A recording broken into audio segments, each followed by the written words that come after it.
You ask Tiger to solve. This deals with linear equations with one unknown. The final result is x equals 6. Let's solve it step by step.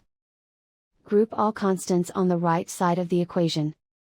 Subtract 12 from both sides. Group like terms. Simplify the arithmetic.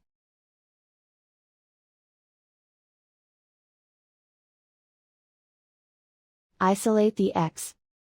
Divide both sides by 3. Simplify the fraction.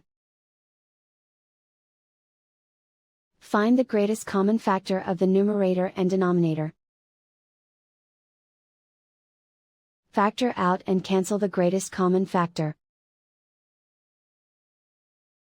And so the final result is x equals 6.